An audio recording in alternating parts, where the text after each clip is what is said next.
नमस्कार। आज मैं वैवाहिक सामंजस्य मैरिटल एडजस्टमेंट के बारे में बताऊंगी कि वैवाहिक सामंजस्य क्या चीज होता है। वर्तमान में आप देखे हो कि जो आज शादी विवाह में माता पिता इतना दहेज देते हैं, इतना खर्चा करते हैं और पता चलता है कि 2-4 साल के बाद ही लड़की घर आ जाती है, परिवार टूट जाता है। तो मैं हूं doctor Vrinda Singh, associate professor home science, government girls college Nagaur. नमस्कार मेरे साथियों। वर्तमान में जो स्थिति है, आप देख रहे हो कि लड़कियां और लड़के शादी के बाद सामंजस्य बिठा नहीं पाते हैं, जिसके कारण विवाह विच्छेद हो जाता है और तलाक हो जाती है और फिर स्थितियां खराब हो जाती है। तो आज हम इस पर चर्चा करेंगे कि क्या कारण रहे हैं जिसके कारण विवाह विच्छेद हो जाता है, तलाक हो जाता है। क्योंकि आप जानते हो, शादी के बाद पति और पत्नी का रिश्ता एक जैसा हो जाता है। वही पति और पत्नी पति की अर्धांगिनी कहलाती है, आधा अंग कहलाती है। अर्धांगिनी का मतलब होता है वाम अंग, आधा अंग कहलाती है। आखिर क्या कारण है कि जब शादी होता है, इतने ठाट बाट से, इतने उल्लासपूर्वक जब शादी होती है, तो कुछ ही वर्षों के बाद 5-10 एवं आज वर्तमान में तो 20 वर्षों के बाद भी उनका विवाह विच्छेद हो जाता है, विवाह टूट जाता है। तो मेरे साथियों, वर्तमान में मैरिटल एडजस्टमेंट विवाह एक सामाजिक समझौता है, ये भी मान लीजिए आप। प्रेम विवाह भी होता है या आपकी अरेंज मैरिज है, दोनों शादी में ही सामंजस्य बिठाना पड़ता है।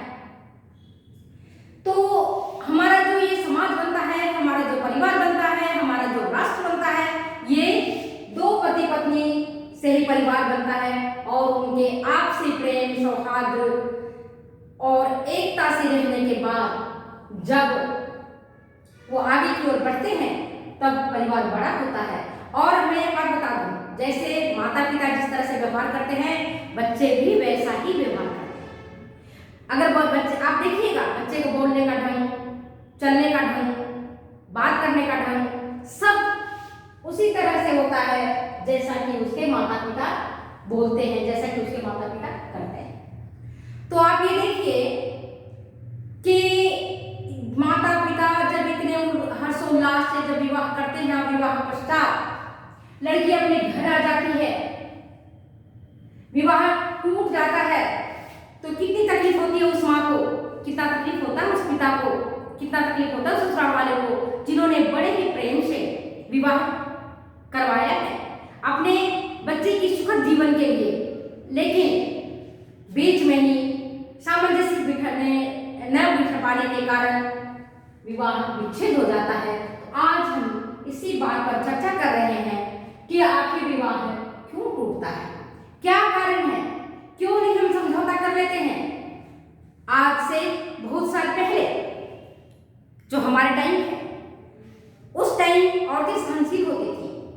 पुरुष प्रधान समाज है हमारा, भारतीय समाज पुरुष प्रधान है और महिलाएं पति की आज्ञा, पुत्र की आज्ञा, भाई की आज्ञा, पिता की आज्ञा मानते हुए काम करती हैं। लेकिन वर्तमान परिस्थितियों में जहां लड़कियां पढ़ लिख गई हैं, ऊंचे पदों पर आसीन हैं, डॉक्टर बन गई हैं, इंजीनियर बन गई हैं, IIM करके मैनेजर बन गई हैं, किसी कंपनी की बड़ी CEO है, ऐसी स्थिति में जब पुरुष, चाहे वो पिता के रूप में हो, चाहे वो पति के रूप में हो, चाहे वो भाई के रूप में हो, चाहे वो किसी भी रूप में हो, अगर उनको कुछ टोकते हैं, उनको कुछ कहते हैं, उनको कुछ करते हैं, तब उन्हें उनका, लड़कियों का सोचने का एक दायरा होता है। वे भी सोचती है मेरा अधिकार है, मैं इनकी सहन क्यों करूं। इस स्थिति में परिवार विच्छेद हो जाता है। अब ये देखिए, अगर आप वैवाहिक संबंध को बनाए रखना चाहते हैं, और तो 2 चीज याद रखिए, रामायण में इससे बढ़िया कोई उदाहरण नहीं मिलेगा और महाभारत में इसका एक अच्छा उदाहरण है इन दोनों उदाहरणों से मैं आपको समझाना चाहूंगी। मेरे प्यारे साथियों, रामायण में आप जानते हैं कि जब माता कैकेयी ने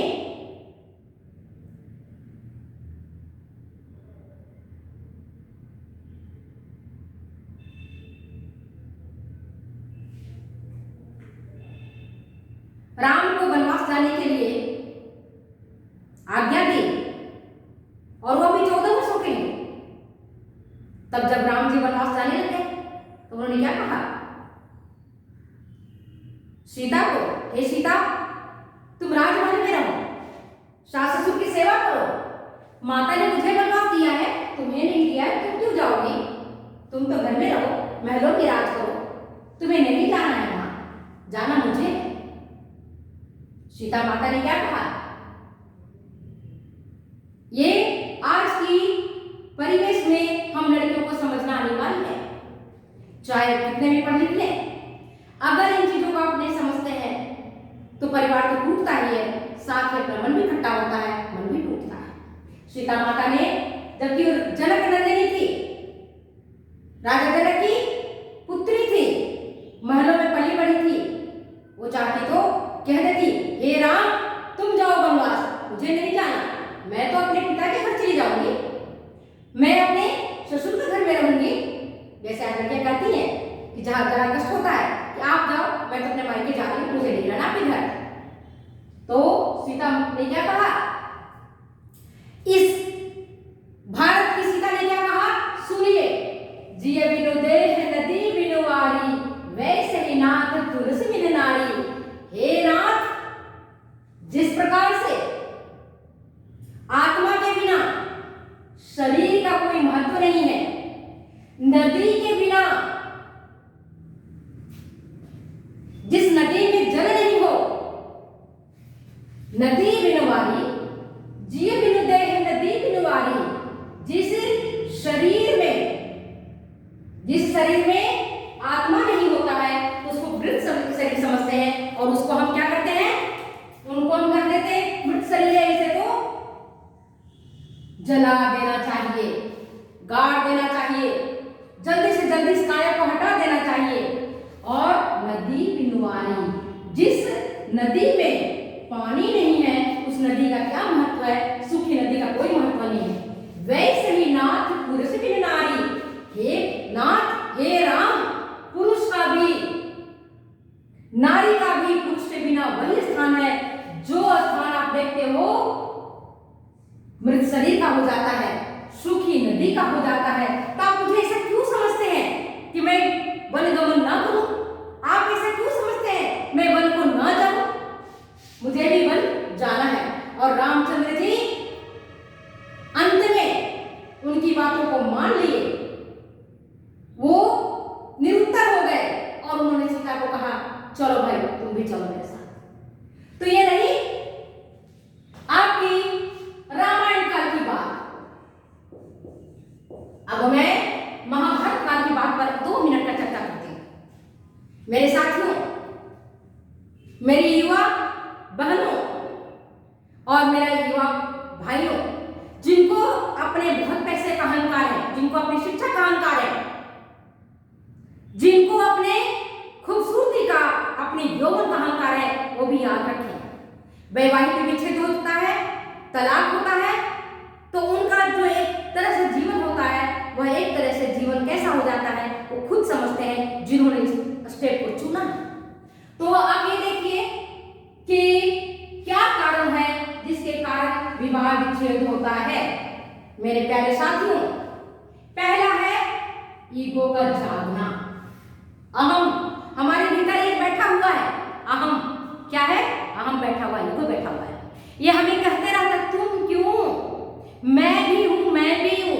इस मैं को हटाना पड़ेगा।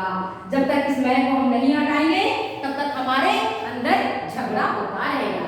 अगर हम ईगो करते हैं कि नहीं, I am the principal, I am the professor, I am the doctor, I am the engineer, I am the manager, तब तक तो आपके अंदर जो अहम है उस अहम के कारण टकराहट होते रहेगी। इसलिए अगर आप अपने जीवन में जीना चाहते हैं तो अहम को हटाना पड़ेगा, ईगो को हटाना फर्स्ट ऑफ ऑल। नेक्स्ट है जो आज के डेट में परेशानी हो रही है और जो तलाक हो रहा है, जो संबंध विच्छेद हो रहा है, उसमें है दूसरा डॉरी डिमांड, दहेज की मांग।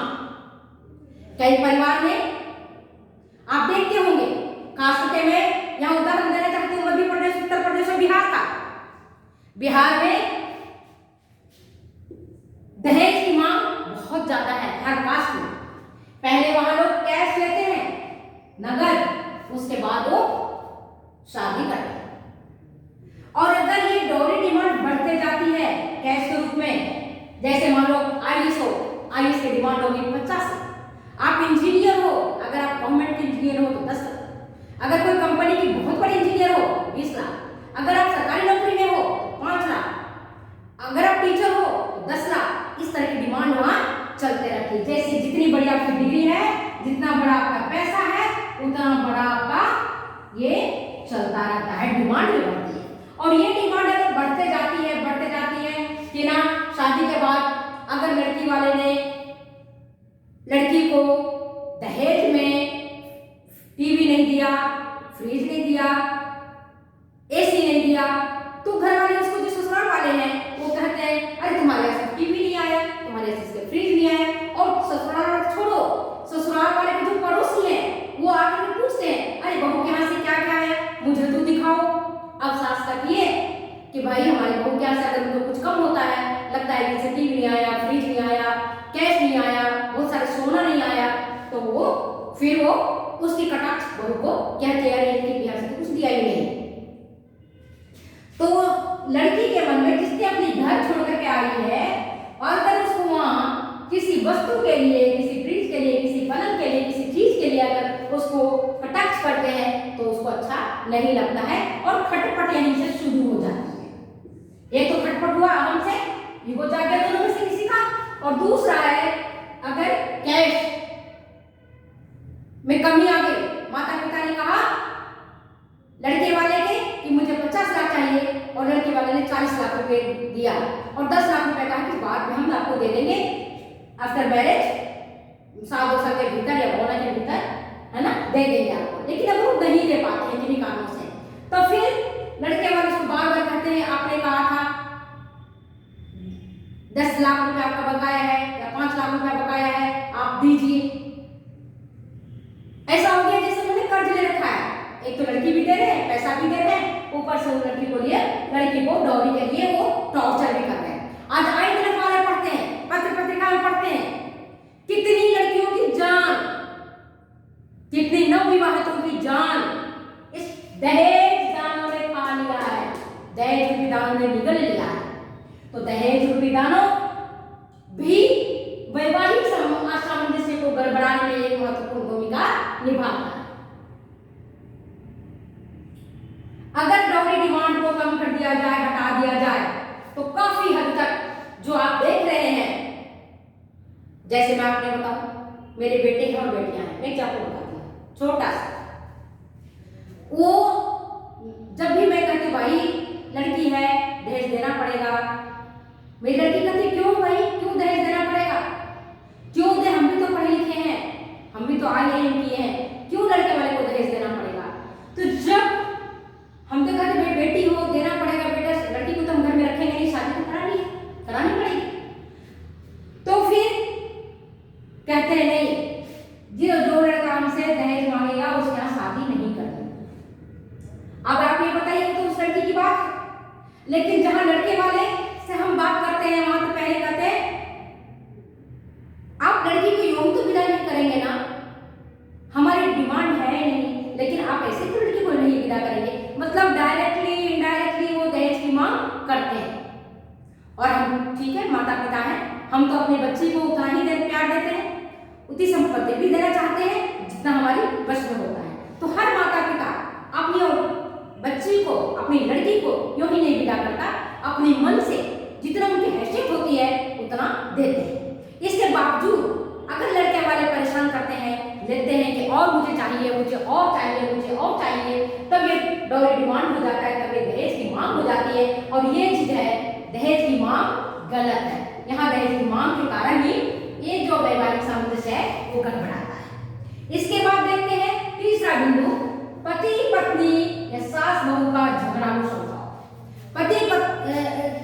पत्नी जो पराई घर से आई है, सास और बहू,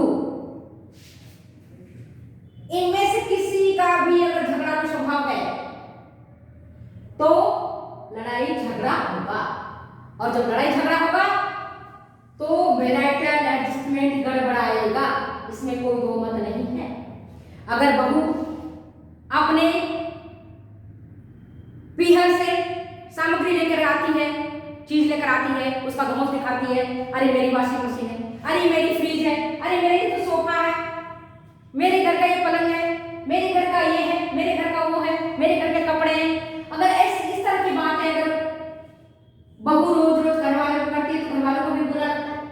इसी प्रकार से अगर सास इसी तरह की बातें करती है, तुम्हारे घर वाले ने ये नहीं दिया, तुम्हारे घर वाले ने वो नहीं दिया, तुम्हारे घर वाले ने वो दिया, पता नहीं कैसे घर की आई है, कुछ आता नहीं है, कुछ करती नहीं है, कुछ समझ नहीं आता है, तो इस तरह की जो कटाक्ष करते हैं, व्यंग्य कसते हैं, इसके कारण भी खटास उत्पन्न होती है और इसका रिजल्ट वैवाहिक सामंजस्य पर पड़ता है और फिर वैवाहिक सामंजस्य गड़बड़ जाता है।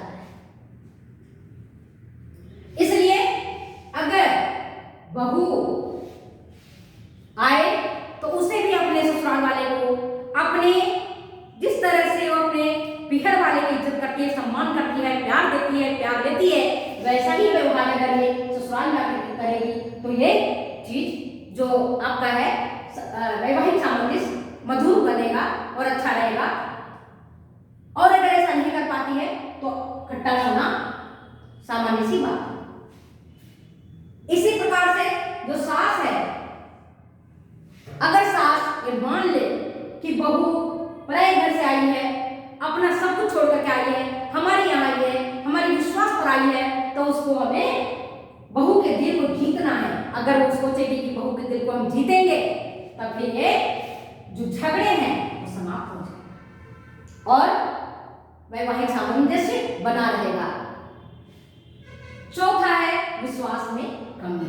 पति और पत्नी का जो प्रेम का रिश्ता रहता है, संबंध रहता है, बिल्कुल एक नाजुक डोर होता है, धागे की समान पतली डोर होती है। और अगर विश्वास में कमी हो जाता है दोनों में से किसी का भी, पति और पत्नी में से, तो सोचिए कि सामंजस्य गड़बड़ाएगा।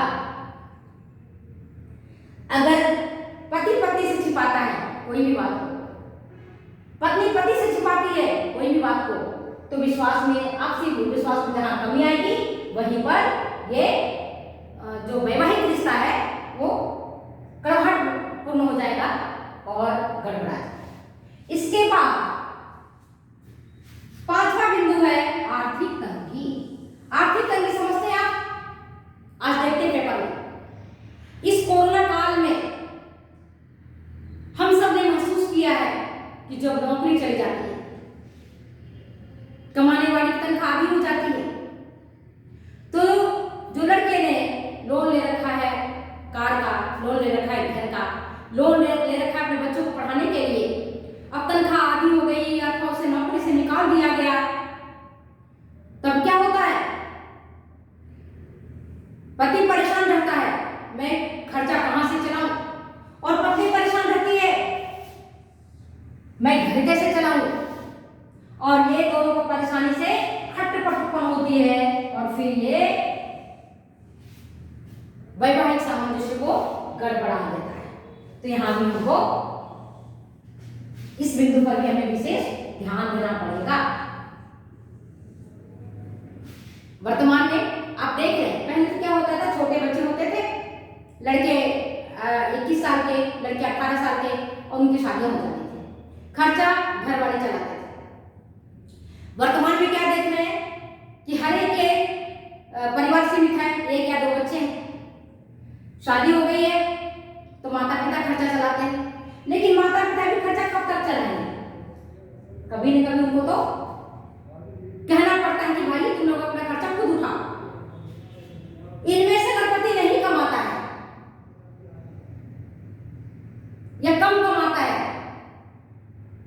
तब पत्नी डिमांड करती है घर खर्च चलाने डिमांड करते हैं, तो पैसे के लिए भी झगड़ा आए दिन होते रहता है, चीजों की पूर्ति के लिए होता रहता है, क्योंकि पत्नी चाहती है, हमें भी शादी हुआ है तो उसके सपने होते हैं और उस सपने को पूरा करना चाहती है अपने पति के माध्यम से। तो चाहती है कि मेरा पति भी मुझे घुमाए फिराए, पिक्चर ले जाए, होटल ले जाए, पिकनिक पर ले चले। लेकिन जब आर्थिक तंगी होता है तो जहाँ भोजन नहीं मिलता है, जहाँ कपड़े नहीं मिलते हैं, तो वहाँ एंटरटेनमेंट की बात ही नहीं करते और फिर ये वैवाहिक सामंजस्य गड़बड़ा जाता है और खटपट शुरू हो जाती है। पत्नी उलाहना देती है, भाई तुम्हारी शादी करने से मुझे फायदा ही है, घुमाने भी ले जाते हो, पिकनिक भी ले जाते हो, कभी तो कुछ दिया करो, बर्थडे में भी कुछ नहीं देते हो, बच्चों की बर्थडे में कुछ नहीं देते हो। इस तरह की बातें चलती हैं तो ये वैवाहिक सामंजस्य में खटास उत्पन्न हो जाती है और जो बातें हैं वो तलाक तक पहुंच जाती है। इसके बाद होता है सहयोग का भाव। अगर पति और पत्नी एक ही है, एक आत्मा है, भले दो शरीर है, शरीर दोनों का अलग अलग है लेकिन दोनों का प्राण एक ही है, ऐसा जब हम मानेंगे तब हमारा वैवाहिक जीवन सुखद और शांतिपूर्ण रहेगा। लेकिन जहां देखेंगे पत्नी काम कर रही है, पति बैठा है, ऑर्डर दे रहा है मुझे चाय पिला दो, ऑर्डर दे रहा है मुझे खाना दे दो, बच्चों की पढ़ाई है तो पत्नी ले जाए, बच्चों की टिफिन तैयार करना है तो पत्नी करे और पति कुछ ना करे, तब ऐसी स्थिति में पत्नी के मन में अकेला काम करते करते उसके मन में एक कुंठा हो जाता है कि मैं दिन भर काम करती रहती हूँ, मेरा कोई ध्यान ही नहीं रखता, मेरा भी ध्यान रखना चाहिए, मेरा कोई ध्यान ही नहीं रखता। तो ऐसी स्थिति में देखते हो जहाँ सहयोग का भाव होता है वहाँ पत्नी या तो गुस्से में हो जाती है, या कटाक्ष कर देती है, या व्यंग्य कर देती है और वहीं से लड़ाई झगड़ा शुरू हो जाता है। तो इस पर हमको ध्यान देना पड़ेगा, सहयोग करना चाहिए पत्नी को भी और पति को भी। एक दूसरे की सहयोग जब हम करेंगे तब पारिवारिक जीवन जो है सुखद रहता है, शांतिपूर्ण रहता है। और जब हम देखते हैं कि पारिवारिक जीवन सुखद और शांतिपूर्ण रहता है तो उससे बढ़िया कोई दुनिया में स्वर्ग नहीं है। अन्यथा अगर जिस घर में कलह कलेश रहता है वो नरक के समान है, और नरक में दूसरा चीज नहीं होता है, नरक वही होता है जिसमें रोज पत्नी पति में झगड़े हो रहे हैं, पति आकर के शराब पी करके पत्नी को पीट रहा है, मार रहा है, और शराब पीने के लिए पत्नी के जेवर छीन रहा है, या कई बार आती हैं औरतें कहने के लिए कि भाई हमारे तो पति बहुत मारते हैं, पीटते हैं, शराब के लिए हमारे कान का जो है लेके चले जाते हैं, कई बार हाथ के अंगूठी लेकर के बेच देते हैं, शराब पी लेते हैं, बच्चों को शराब पी करके आते हैं, मारते हैं, पीटते हैं। तो ये सब जो आप देखते हो इसके कारण वैवाहिक सामंजस्य गड़बड़ा जाता है। इसके बाद आता है एज डिफरेंसेस, आयु में अंतर होना। अगर पति और पत्नी के बीच में आयु में काफी अंतर है तो वैवाहिक सामंजस्य गड़बड़ा जाता है, क्योंकि दोनों की ग्राफ अलग होता है। जब पति होता है युवा तो पत्नी छोटी होती है उम्र में, जब पति होता है प्रौढ़ तो पत्नी युवा होती है, और जब पति वृद्ध होता है तो पत्नी प्रौढ़ होती है, और फिर पति की मृत्यु भी जल्दी हो जाती है, क्योंकि एज में तो 10-15 साल बड़ा है। पहले से होता था शादी, अब तो हालांकि एज डिफरेंस में काफी समानता आने लगी है, माता पिता समझने लग रहे हैं इस बात को, और इसके कारण जो सेक्सुअल सेटिस्फैक्शन होना चाहिए वो नहीं हो पाता। और एक ग्राफ जो है इसको चलता जाता है। ठीक, इसके बाद आता है आपका पति पत्नी का दुराचारी होना। पति और पत्नी दोनों में से आज जो अधिकांश हत्याएं हो रही हैं इसमें शक एक बड़ा कारण है। पति और पत्नी दोनों में से अगर किसी के साथ अफेयर है, पति का किसी के साथ अफेयर है, या पत्नी का किसी दूसरे लड़की के पति के लड़के के साथ अफेयर है, पति का किसी दूसरे लड़के के साथ अफेयर है, तो आप ये देखिए घर में कलह होता है। शादी तो उसने कर ली, लेकिन एक दूसरे का जो चरित्र है अगर वो चरित्र ठीक नहीं है तो मामला गड़बड़ा जाता है। और आज जो हत्याएं हो रही हैं आप उठा करके देखिए, अखबार देखिए, आपको अधिकांश जो 90% जो डेथ होती है उसके बड़ा रीजन यही होता है पति का या तो किसी के साथ संबंध था तो पत्नी ने उस पति ने उस पत्नी को मरवा दिया, अथवा पत्नी का किसी लड़के के साथ संबंध था तो अपने प्रेमी से मिलकर के अपने पति की हत्या कर दी। 90% केसेस वर्तमान में जो हत्याएं हो रही हैं, खास करके पति और पत्नी के बीच में, या तो इसका एक बड़ा कारण आर्थिक तंगी है, अथवा दूसरा कारण पति और पत्नी का दुराचार होना है, चरित्र में कमी होना है, एक दूसरे पर विश्वास में कमी होना है, तो जो वैवाहिक संबंध से बनना जाता है। इसके बाद देखते हैं सहनशीलता का।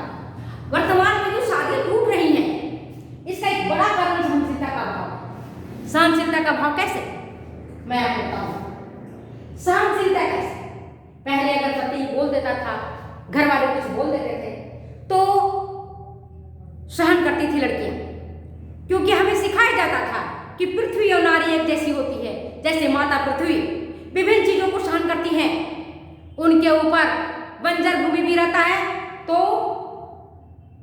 आइस भी रहता है, बर्फ की चादरें भी रहती हैं, तो कटीले बेर भी होते हैं, तो चंदन की लकड़ियां भी होती हैं, गुलाब के खुशबू भी होते हैं, तो दुर्गंध भी होता है। इसी तरह से महिलाओं को सहन करना सीखना चाहिए, और जब औरतें सहन करती हैं तो परिवार चलता है। वर्तमान में क्या हो रहा है, सहनशीलता की कमी हो रही है, अभाव हो रहा है, और इस अभाव के कारण जो पढ़ी लिखी लड़कियां हैं वह सहन नहीं कर पा रही है और जवाब दे देती है। वो अपने अधिकार को समझने लगी है, अपनी चीजों को समझने लगी है, वो समझती है मुझे बेवकूफ बनाया जा रहा है, आखिर मेरे साथ ऐसा क्यों।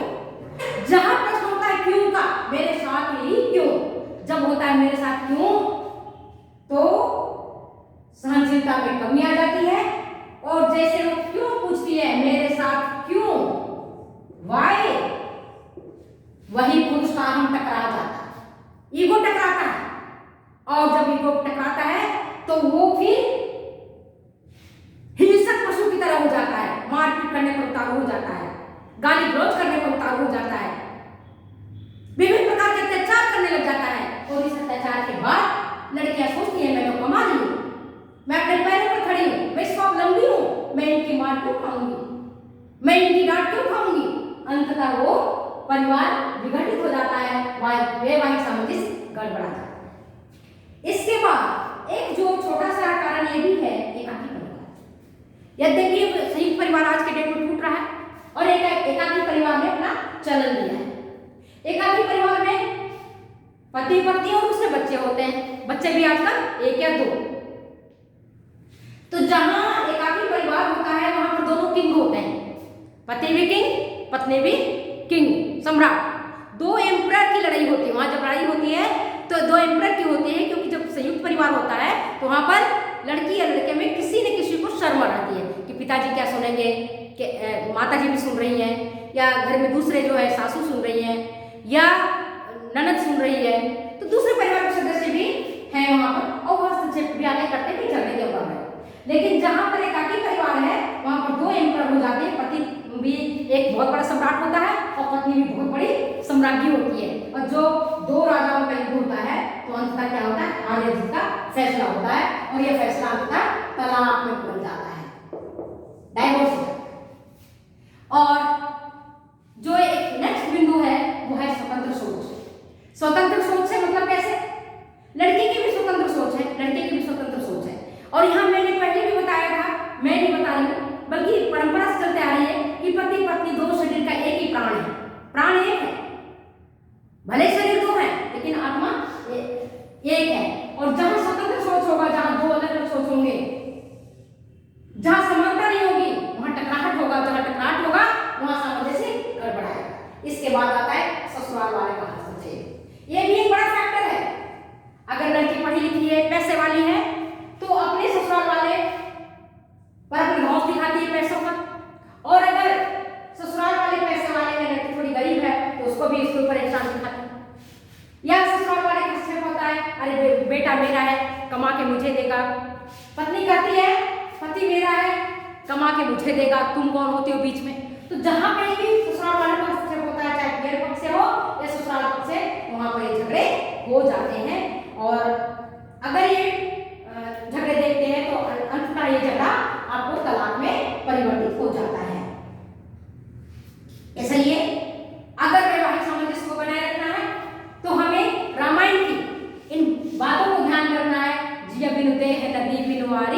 वैसे नाथ पुरुष बिन नारी। अगर वैसा हम सोच रखेंगे तब वैवाहिक जीवन हमारा सुखद रहेगा। दूसरा, महाभारत की देवी कुंती की बात को याद रखना पड़ेगा, क्योंकि आज जरा सी झगड़े नहीं होते हैं कि हमारी जो मोबाइल है तुरंत अपनी माँ को लगा देते हैं, मम्मी मेरे सासू ने ये कहा, मम्मी मेरे ससुर ने वो कहा। तो अब ये झगड़े बढ़ते हैं। वो नहीं देख रहे कि क्या सच है क्या गलत है, उनको ये लगता है कि मेरी बेटी के साथ अत्याचार हो रहा है और वो बीच में आके हस्तक्षेप कर लेते हैं। तो हमें किसका ध्यान रखना है? हमें ध्यान रखना है अपने कुंती देवी का, देवी कुंती का, जिन्होंने इतनी भी उनको परेशानी आई, कितनी परेशानी आई, वो जंगलों में अपने पुत्र के साथ भटकते रही, पहाड़ में अपने पति के साथ गई, पूरा महाभारत हुआ, फिर भी कभी कभी वो पीहर ना नहीं गई, ना तो पीहर वाले को उन्होंने अपनी दुख दर्द बताया। माता सीता ने कभी राजा जनक जी को नहीं बताया कि मैं वनवास गई हूँ। अंतिम आप ये भी देखते हैं कि रामचंद्र ने माता सीता को निष्कासित कर दिया अयोध्या से, चाहे जो भी कारण रहा हो, लेकिन वो अपनी पीहर नहीं गई, वो वाल्मीकि का आश्रम में गई। जाने को तो पीहर में जा सकती थी, और पीहर में राजा जनक की कोई पैसे की कमी नहीं थी कि वो अपनी बेटी को और अपने दोस्तों को नहीं रखते। लेकिन माता सीता ने एक उदाहरण प्रस्तुत किया लोगों के समक्ष कि चाहे कठिनाई कैसी भी हो, परेशानियां कैसी भी हो, हमें ही झेलना है। और अगर अपनी हम इस तरह की परेशानियों को झेलेंगे तो हमारा एक न एक दिन हमारा जो वैवाहिक जीवन है वो सुखद और अच्छा हो जाएगा। हम शायद अगले के विचार को परिवर्तित कर सकेंगे। धन्यवाद। अगर ये वीडियो अच्छी लगती हो तो प्लीज शेयर करें, सब्सक्राइब करें, कमेंट करें, और अगर अच्छी न लगी हो, कोई बिंदु आपको खराब लग रहा हो तो प्लीज कमेंट बॉक्स में जाकर के कमेंट जरूर करो। Thank you, lots of thanks.